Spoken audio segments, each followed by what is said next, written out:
Hi, everybody. Welcome to the UEA Nursing Podcast with me, Joe Ellis Gage.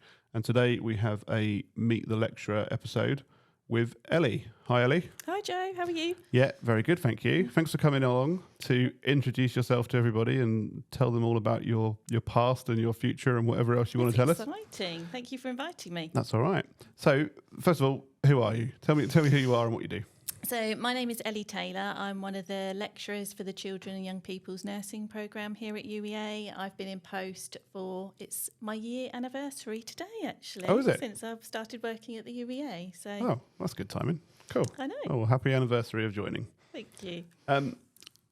So we're going to start at the beginning of why you became a nurse. And we've been talking to people, and some people have had that, I wanted to be a nurse ever since I was a little boy or a little girl, and that's what they've been destined to become. And many of us, myself included, have come through a different route in. So tell us about your route into nursing and why you ended up studying it. So I guess for me, I'd always been interested in nursing as a young person, but I was a bit conflicted between whether I wanted, you might laugh, Joe, but being a journalist. Okay. A journalist or nursing. So when I did my the two classic choices, yeah. When I did my work experience, I did 1 week at the King's Lynn News. Oh, is it the Lynn News, The isn't Lynn it? News, okay. And 1 week at the Queen Elizabeth Hospital in King's Lynn. After my week at the Lynn News, they very politely said to me that they thought I was too nice to be a journalist. And then thankfully, the second week of my work experience at the Lynn Hospital, I thought, this is it. This is definitely what I want to do. So you didn't get to the second week, and then they said, we really think you should be a journalist. No, thank goodness. Okay. And so were you convinced at that point? You didn't have a longing to go into journalism? You were like, nursing's good after that week's experience? No, I like to read celebrity gossip magazines these days. So that's my link to journalism now. Fair enough. All right. Not sure if that's a good or a bad thing, but fair enough. Okay. So, and then you went straight into nursing from finishing school? Yeah, I did my A-levels and then I went to study nursing in London. Mm-hmm. It was then called St Bartholomew School of Nursing and Midwifery. And I did a slightly different course to what the students do now. I did 18 months common foundation programme. Yeah. So I did adult nursing, learning disabilities nursing, mental health nursing and children's nursing in the first 18 months, and then specialised in my branch of children's nursing in the last 18 months of my programme. It's now called City University of London, but at the time it was more affiliated with the hospital trust that I was training with. Okay. And did you enjoy it? You were happy from the start? Yeah, I loved it. I really loved it. And I love being a children's nurse, but I also really enjoyed the Common Foundation programme and doing sort of the different specialities. And I really enjoyed my mental health placement and my learning disabilities placement as well. And I think that's probably reflected in some of my career pathways and career choices over the years as well. Yeah, and although they've changed that system now, you can see the benefit of it in you won't go through a career in paediatric children's nursing without coming across people with mental health problems, with learning disabilities and all that. It all links in, doesn't it? Yeah, definitely. And I think I guess when I teach the students now, although the focus is on the children and young people, it's embedding that think family approach as well, getting them to think about the bigger picture about what's going on in that young person's life, because we know that parents have a huge responsibility in caring for their children and sort of, I guess, not thinking about family-centred approach to care. Yeah, good. Okay, so you did your training, and where did you go next? So I was really lucky and I got a place on a rotational programme at University College London Hospital. It's one of the sort of big teaching hospitals within central London, and I did my first 6 months in an oncology unit. Then I did my second 6 months on a general paediatric unit, and then my last 6 months on a specialised adolescent unit. And it was one of the first ever adolescent units that was set up. Yeah. And I love that. That's where I found my niche. And actually, that's where I decided to spend, I progressed from D grade to E grade as it was then. And So in terms of these days, it's kind of like it was like staff nurse and senior Yeah. staff nurse. They don't have that anymore, but that's the rough idea. Yeah. Yeah, and there was something about working with teenagers, young people, the fact that they could tell you like how they were feeling, what their concerns were, what their worries. And there was a fantastic multidisciplinary approach on the unit to really think about the holistic care that was given to the adolescents that we were caring for. And the only speciality it had was that the young people were between 11 to 19. So we had surgical patients, we had rheumatology patients, sickle cell patients, oncology patients, and often sort of rehabilitation patients as well. So it was just a really nice mixture. That's interesting. It's always interesting knowing what age range they put on adolescent units. Yeah. Because you don't know where to start it at 11 or 13, 14, and whether you stop it at 17 when they become adults at 18 or whether it goes on longer. But it's interesting that's what they went for. Yeah, I think it was linked at the time to sort of national service frameworks and the nurse that started the unit was heavily embedded in really trying to improve adolescent medicine because it was around the time of sort of tackling the health of the teenage nation. Yeah. And there was lots of stigma around young people's health inequalities. So I loved working there.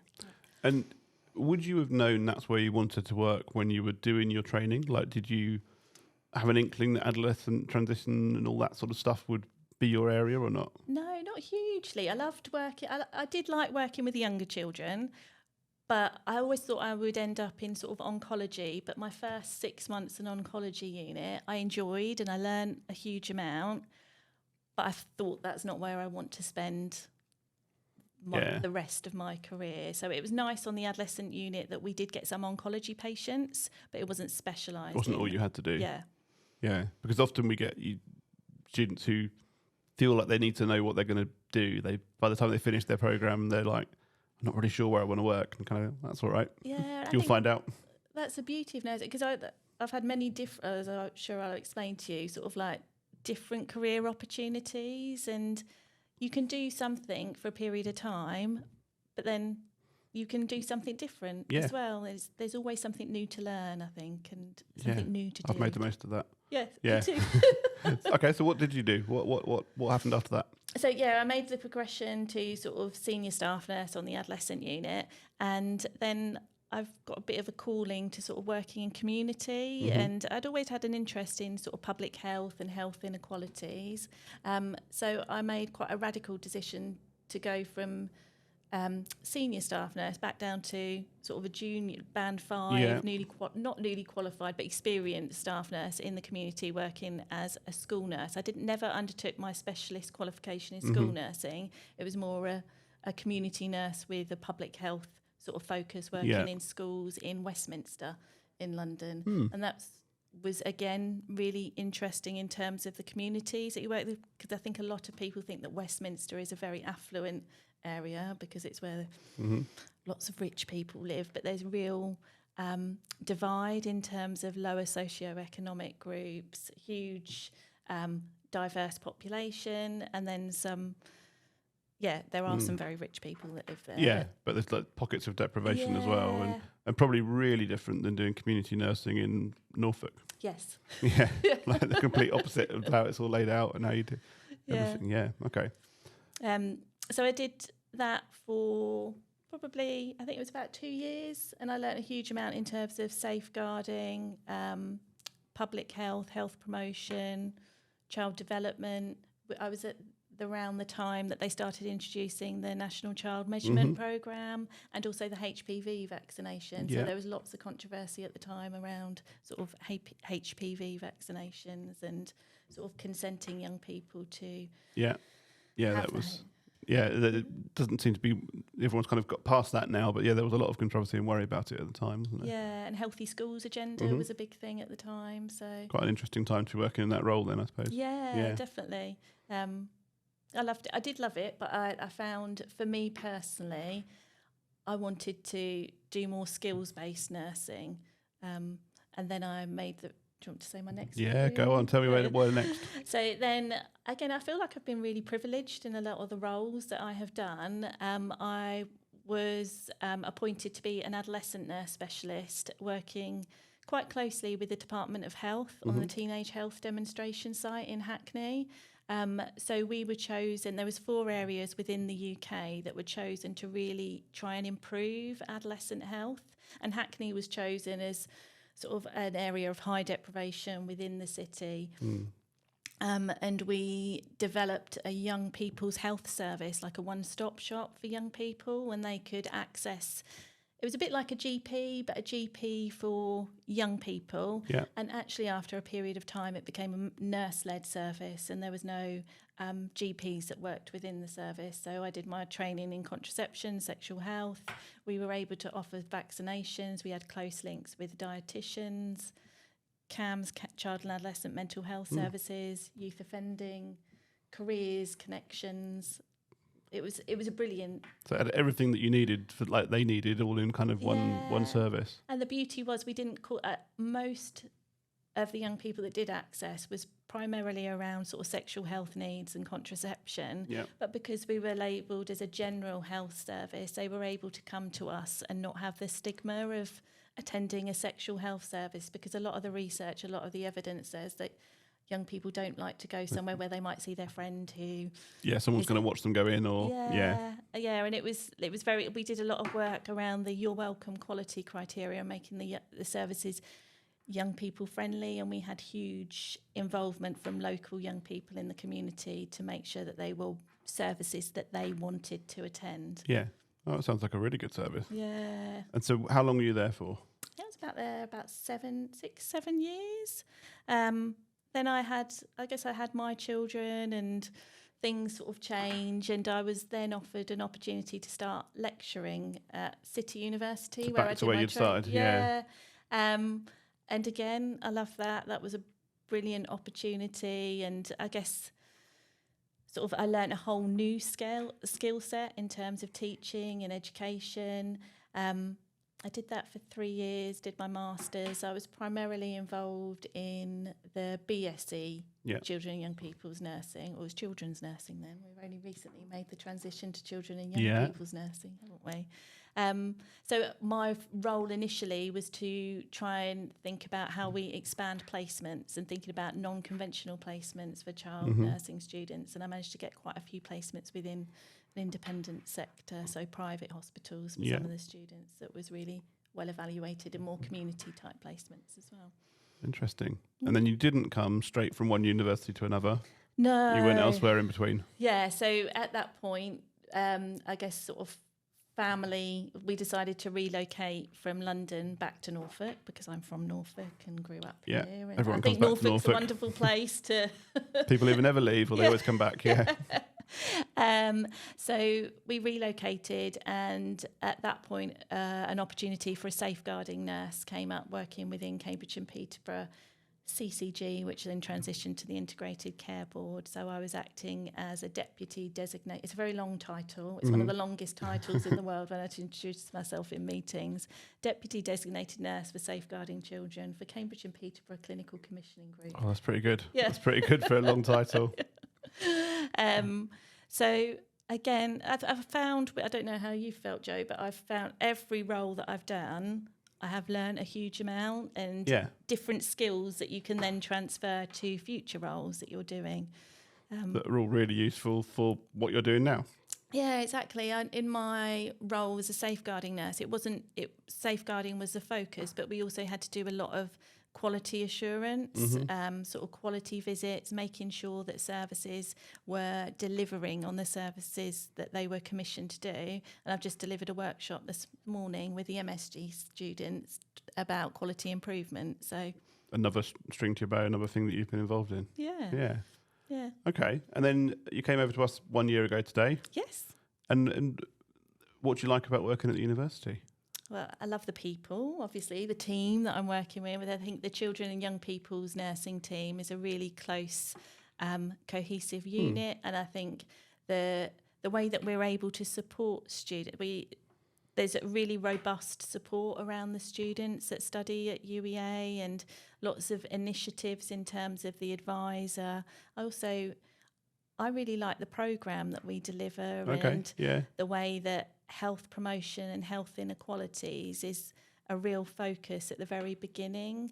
Where I worked previously, that wasn't until part 2 of the programme, and a lot of the students had already been in practice and experienced a lot of these issues, but they hadn't had the theory behind it. So I love the fact that the module, it's actually the module that I am the lead for, child field lead for facilitating health and wellbeing. We focus on not just ill health, but preventing ill health and thinking about the wider factors that influence our health at the very beginning of the programme as well. And that makes a lot of the students realise that it's not just, children's nursing is not just looking after sick kids in hospital. Like there's loads more to it. And even if you are doing that, your role is broader, and there's a lot of health promotion that needs to be done. And yeah, it's interesting. Yeah, and I guess I think, like, obviously your career background is more acute based, but I think we couldn't, like, community and acute have, like, working together. Sounds a bit cheesy, a bit corny, but the role of the public health practitioners in preventing young people actually attending the acute services, and then communication from the acute services about the... Yeah, it goes both ways. Yeah. And that probably helps with how our team works with teaching, because we've all got those different experiences, and you've got very different experiences to me and to the other members of our small team, but we've all got an awful lot of wide-ranging experience. Yeah, I think that's a real benefit as well.